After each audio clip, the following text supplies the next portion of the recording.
Olá, nós estamos aqui para mais uma aula, é a aula de número 25 do nosso curso de catecúmenos, e ela tem como tema o governo da igreja.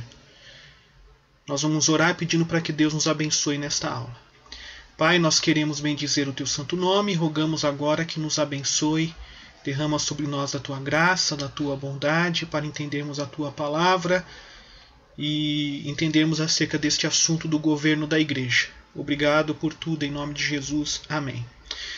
Bem, nós vamos ler alguns textos aqui da palavra de Deus. No livro de Atos, capítulo 14, versículo 23, diz assim: E promovendo-lhes em cada igreja a eleição de presbíteros, depois de orar com jejuns, os encomendaram ao Senhor em que haviam crido. Este se tornou o procedimento da igreja, né? À medida que as igrejas eram organizadas, elegia-se presbíteros, havia eleição de presbíteros, e isso nós podemos ver o que Paulo fazia nas suas viagens missionárias. O capítulo 15, versículo 2 a 6 diz assim: Tendo havido da parte de Paulo e Barnabé contenda e não pequena discussão com eles, resolveram que esses dois e alguns outros dentre eles subissem a Jerusalém aos apóstolos e presbíteros com respeito a esta questão. Enviados, pois, e até certo ponto acompanhados pela igreja, atravessaram as províncias da Fenícia e Samaria e, narrando a conversão dos gentios, causaram grande alegria a todos os irmãos. Tendo eles chegado a Jerusalém, foram bem recebidos pela igreja, pelos apóstolos, pelos presbíteros, e relataram tudo o que Deus fizera com eles. Insurgiram-se, entretanto, alguns da seita dos fariseus que haviam crido, dizendo: É necessário circuncidá-los e determinar-lhes que observem a lei de Moisés. Então se reuniram os apóstolos e os presbíteros para examinar a questão. Ainda o capítulo 15, versículo 22 e 23 diz assim: Então pareceu bem aos apóstolos e aos presbíteros, com toda a igreja, tendo elegido homens dentre eles, enviá-los juntamente com Paulo e Barnabé a Antioquia. Foram Judas, chamado Barsabás, e Silas, homens notáveis entre os irmãos, escrevendo por mão deles, os irmãos, tanto os apóstolos como os presbíteros, aos irmãos de entre os gentios, de Antioquia, Síria e Cilícia, saudações. Capítulo 16, verso 4 diz assim: Ao passarem pelas cidades, entregavam aos irmãos para que as observassem as decisões tomadas pelos apóstolos e presbíteros de Jerusalém. Vou ler somente esses versículos. Então a lição de hoje fala do governo da igreja. A introdução cita aí a Confissão de Fé de Westminster, capítulo 31, parágrafo 1, que diz assim: Para melhor governo e maior edificação da igreja, deverá haver as assembleias chamadas sínodos ou concílios, em virtude de seu cargo e do poder que Cristo lhes deu para a edificação e não para a destruição, pertence aos pastores e aos outros presbíteros das igrejas particulares criar tais assembleias e reunir-se nelas quantas vezes julgarem útil para o bem da igreja. Uma pergunta que é feita quando alguém é recebido na igreja presbiteriana por pública profissão de fé é a seguinte: você promete, como membro desta igreja, sujeitar-se sempre à sua disciplina e às autoridades nela constituídas para o seu ensino e governo enquanto forem fiéis às Sagradas Escrituras? Então essa é uma pergunta que faz. Então é exigido de todo crente que se submeta à autoridade, às autoridades da igreja, né, que prometam isso. Tá? Então cada um que se apresenta para se tornar membro da igreja precisa sujeitar-se às autoridades.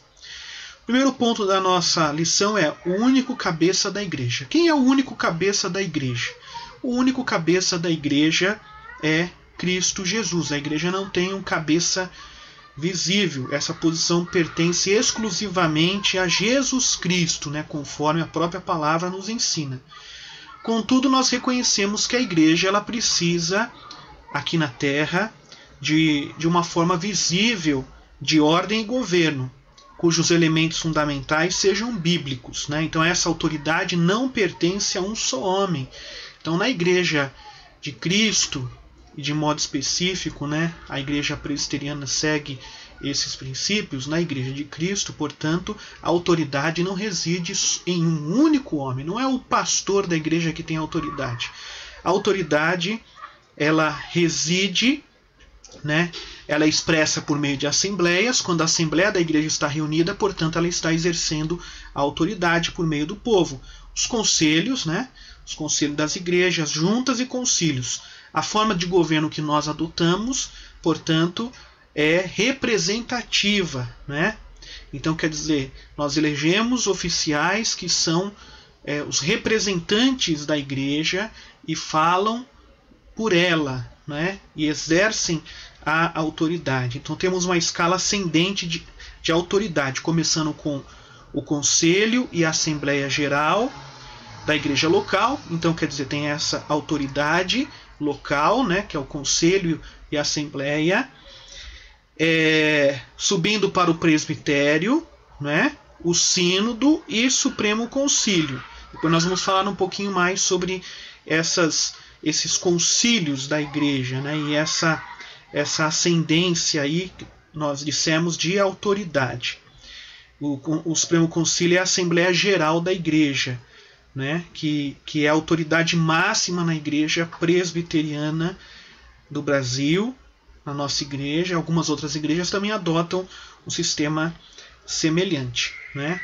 Então, o crente que deseja, portanto, declarar publicamente a sua fé e tornar-se membro da igreja, ele respeita e promete sujeitar-se a essas autoridades enquanto elas forem fiéis às Sagradas Escrituras. Isso quer dizer que a autoridade da igreja, ela é declarativa, né? Quer dizer, enquanto forem fiéis às Sagradas Escrituras. A autoridade diz respeito, está relacionada àquilo que está escrito na Bíblia, né?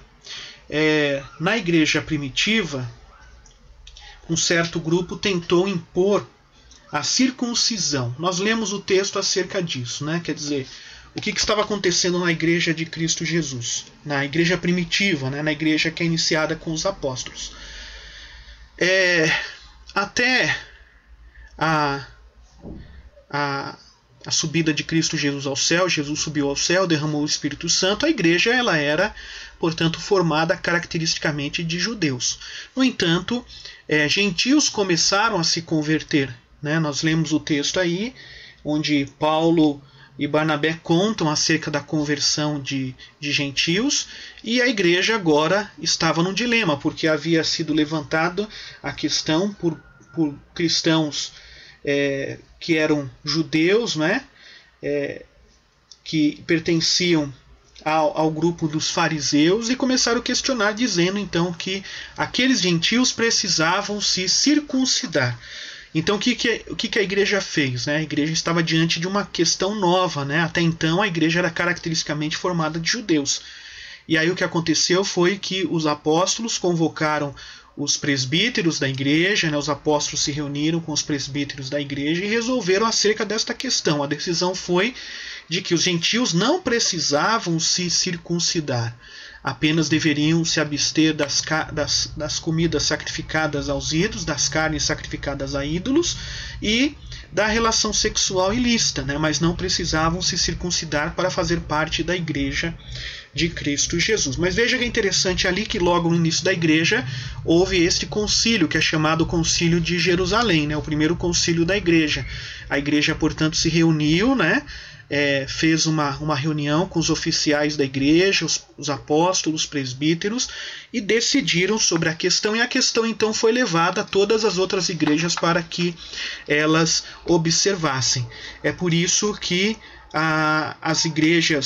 as nossas igrejas, a Igreja Presbiteriana do Brasil, e assim outras igrejas também, né, tem os seus concílios locais, os seus concílios regionais, né, nacionais, ou nosso concílio nacional, para que então as questões sejam tratadas e resolvidas nesses concílios, tá bom? E assim, sempre que há na igreja alguma questão de doutrina, de ordem na igreja, a igreja, portanto, ela se reúne em concílios a fim de resolver essas questões, tá bom? O segundo ponto aqui é o governo da igreja local, tá? Como que funciona o governo da igreja local, né? Então, o governo da igreja local compete ao conselho, que se compõe de pastor ou pastores. Há igrejas que têm mais de um pastor, né? Tem um pastor e vários pastores auxiliares, ou um outro pastor auxiliar, tá? Então, quer dizer, há igrejas que são compostas de pastor e pastores. Então, quer dizer, o conselho é composto de pastor ou pastores e dos presbíteros, né? Para atuar na área da beneficência, do cuidado também com as coisas no culto, né? A ordem no culto, com os móveis do culto, enfim, com os locais reservados para o culto. A igreja conta com os diáconos, né? Que compõem a junta, o que é chamado de junta diaconal. Os diáconos trabalham sob a supervisão do conselho. O poder da igreja é espiritual e administrativo, residindo na corporação, isto é, nos que governam, no caso dos presbíteros, e nos que são governados. Então, veja, o governo, o poder da igreja é espiritual e administrativo, residindo na corporação, isto é, nos que governam e nos que são governados. A autoridade do que são governados é exercida pelos crentes reunidos em assembleia. Então veja, a autoridade dos governados, que são os crentes são os governados pelo conselho, pelos presbíteros, né? Então a autoridade deles reside ou é exercida por eles em assembleia. Quando a igreja se reúne em assembleia, portanto, ali os crentes estão exercendo a sua autoridade, que compete eleger os seus oficiais. Nas assembleias, compete eleger os seus oficiais. O conselho da igreja. Existem duas palavras gregas para que definem o presbiterato, né? Que é a palavra ancião e a palavra bispo. A palavra ancião ou presbítero, nem sempre a palavra ancião, o presbítero, né, ancião, nem sempre exerce essa função por causa da sua idade. Então, às vezes, a palavra ancião está relacionada àquele que é mais velho, né? Mas não quer dizer que o presbítero seja sempre aquele que é o mais velho, mas deve ser aquele que tenha mais maturidade, ou que se destaque por sua maturidade e por sua experiência e firmeza cristã. Deve ser um homem irrepreensível em todo o seu comportamento. O presbítero é também um bispo, alguém que rege. É isso o significado da palavra bispo, alguém que rege e sabe como governar a casa de Deus. As duas palavras, portanto, ancião e bispo, designam a mesma função. Uma fala de seu caráter, né, o caráter dele, a palavra ancião fala do caráter, alguém com experiência, irrepreensível, e a outra fala do seu trabalho, que é o trabalho de governar, de presidir, né, de administrar. Reconhecemos na igreja presbiteriana duas funções no presbiterato. A primeira delas é uma função privativa do presbítero docente, que é o pastor. Então nós temos na igreja o pastor, que é o presbítero docente, aquele que é responsável pelo ensino da igreja, né? Ele tem a responsabilidade, portanto, de administrar os sacramentos, invocar a bênção apostólica sobre o povo, celebrar casamento religioso com efeito civil, orientar e supervisionar a liturgia. Então, quer dizer, quem orienta e supervisiona a liturgia da igreja é o pastor, né, que é o presbítero docente, que tem a seu cargo a docência, o ensino, né? Essa é a sua especialidade. ele é aquele que ensina. A outra função é do presbítero regente, que é o representante imediato do povo, por este eleito e ordenado pelo conselho, para juntamente com o pastor exercer o governo e a disciplina e zelar pelos interesses da igreja a que pertencer, bem como pelos de toda a comunidade quando para isso eleito e designado. O presbítero regente e o presbítero docente, eles têm paridade, ou seja, são iguais na autoridade da igreja, né? Um não tem mais autoridade que o outro, não é uma hierarquia, o pastor está acima, no topo, e abaixo os presbíteros. Não, eles possuem a mesma autoridade na igreja local, bem como também nos concílios, né? Presbitério, sínodo, Supremo Concílio. Todos os aspectos administrativos da igreja local, patrimônio, expressão cristã, recebimento de novos membros e disciplina dos membros comungantes são da responsabilidade do conselho. É o conselho que resolve estas questões, tá? É importante que você leia os outros textos aí, os textos básicos da nossa lição, né, que fazem referência a isso também. Eu li apenas algumas referências, tá? Então nós vimos aí o governo da igreja local, o conselho da igreja. Temos também a questão da junta diaconal. E temos aqui uma citação do manual presbiteriano que diz assim: o diácono é o oficial eleito pela igreja e ordenado pelo conselho para, sob a supervisão desse, dedicar-se especialmente à arrecadação de ofertas para fins piedosos, ao cuidado dos pobres, doentes e inválidos, à manutenção da ordem e reverência nos lugares reservados, ao serviço divino, exercer a fiscalização para que haja ordem na casa de Deus e suas dependências. Semelhantemente ao presbítero, o diácono deve ter uma vida também irrepreensível, né, e ser experiente na fé. O cargo de diácono, além de consistir em serviços práticos, é também altamente espiritual, pois está sempre no meio do povo, velando pelas suas necessidades, né? Então, quer dizer, para ambos os cargos, os ofícios, é necessário que sejam escolhidos homens experientes, homens experimentados na fé, né? Que deem bom testemunho. A Assembleia Geral é quando se reúnem em assembleia os crentes que exercem a sua autoridade na igreja, podendo então eleger seus oficiais ou pedir a exoneração destes. Então, quando a Assembleia Geral se reúne, a Assembleia Geral, na nossa igreja nós dizemos às vezes Assembleia Geral Extraordinária, que ela se reúne extraordinariamente, sempre quando for necessária, e a Assembleia de Deus, Assembleia Geral Ordinária, né?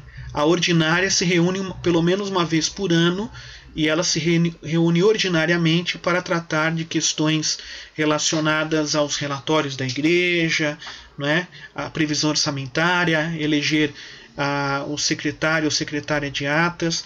Mas a Assembleia Geral Extraordinária ela se reúne para eleger os oficiais e também para pedir a exoneração deles ou aprovar a exoneração desses oficiais. E, além disso, a Assembleia se pronuncia a respeito de outras questões, né? O Conselho pode pedir da Assembleia que ela se pronuncie a respeito de questões administrativas e espirituais. O governo da igreja no âmbito nacional, né? Nós vimos até então o governo da igreja no âmbito local, né? A igreja local, a igreja onde você é membro. Temos aí conselho e junta diaconal, tá?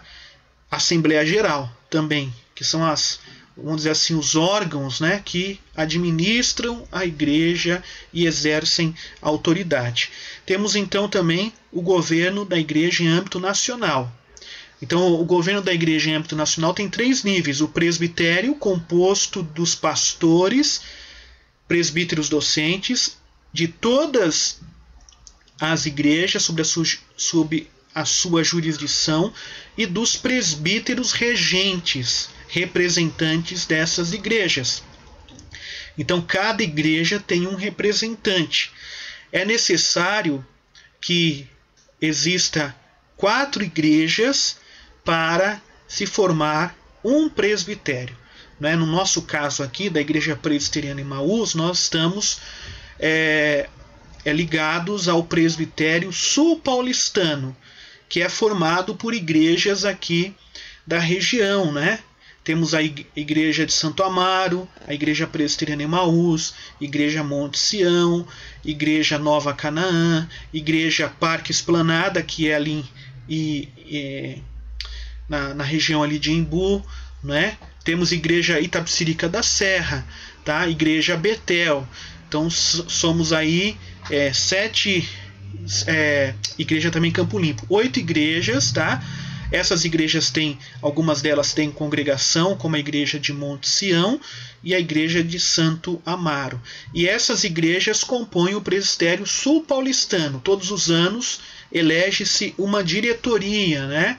Uma comissão executiva, que tem a responsabilidade, portanto, de tratar de assuntos, conduzir o presbitério. Tá certo? Então temos aí o presbitério a nível regional, né? Temos também o sínodo, composto de pastores e presbíteros, representantes de cada presbitério sob sua jurisdição. É necessário que exista 3 presbitérios para a formação de um sínodo, tá? Então esses presbitérios, portanto, elegem representantes para que componham o sínodo, né? Para que o sínodo se reúna. Nós aqui pertencemos ao sínodo Piratininga, tá? Que é composto do nosso presbitério e de mais 2 outros presbitérios aqui próximos de nós, tá bom? Então cada presbitério envia pelo menos uma vez por ano, há uma reunião, ou melhor, a cada 2 anos, né, pelo menos a cada 2 anos, a reunião do sínodo, e o presbitério elege 3 pastores e 3 presbíteros, em número igual de suplentes, né? No caso de um pastor ou um presbítero não puder comparecer, é acionado o suplente para que compareça à reunião do sínodo, e portanto ali o presbitério ele é representado. O Supremo Concílio é composto de pastores e presbíteros, representantes de cada presbitério em todo o território nacional. Então, pelo menos uma vez a cada 4 anos, o Supremo Concílio se reúne para eleger, né, a sua mesa, a sua comissão executiva também, né, a mesa do Supremo Concílio, que tem presidente, vice-presidente, secretários, tesoureiros. Então, pelo menos de 4 em 4 anos isso acontece.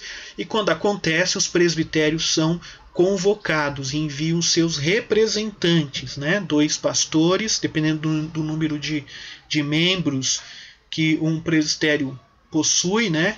Ali membros que fazem parte das igrejas, né? Dependendo do número de membros que um presbitério tem nas igrejas locais. Então envia no mínimo 2 pastores e 2 presbíteros para representar o presbitério no Supremo Concílio e tratar de questões administrativas da Igreja Presbiteriana do Brasil, né, a nível nacional, questões espirituais, doutrinárias, né? E aí então essas determinações ou resoluções são baixadas aos concílios inferiores, né? Sínodo e presbitério. Então é desta forma que a Igreja Presbiteriana do Brasil funciona, né? A vida eclesiástica da Igreja, portanto, a nível nacional, é regida pelo Supremo Concílio, tá? Mais, vamos dizer assim, pensando aí numa ascendência, né? Mais abaixo, sínodos, e abaixo dos sínodos os presbitérios, e abaixo dos presbitérios os conselhos das igrejas locais, né? Podemos resumir o governo e os concílios da Igreja Nacional como uma estrutura de coordenação. o total resultado numa atividade eclesiástica e fraternal na melhor expansão do Evangelho sobre a face da terra. Então há uma coordenação, né? Quer dizer, uma coordenação de forças, de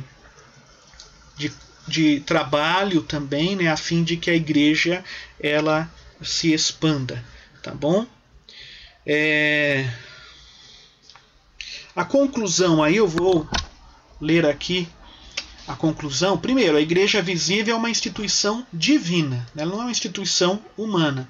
Em certo sentido, ela é uma sociedade voluntária.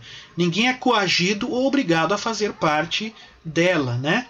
Se alguém resolver tornar-se membro, deve ser por expressão de sua própria vontade, quer dizer, da sua livre vontade. Contudo, é da vontade de Deus que a igreja visível, como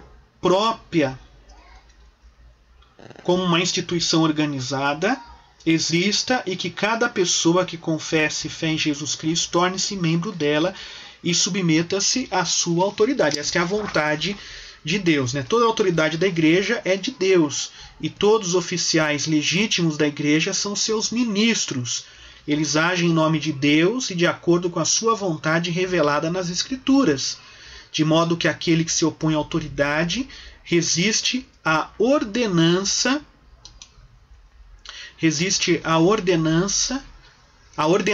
de Deus, e os que resistem trarão sobre si mesmos condenação. Romanos 13:2.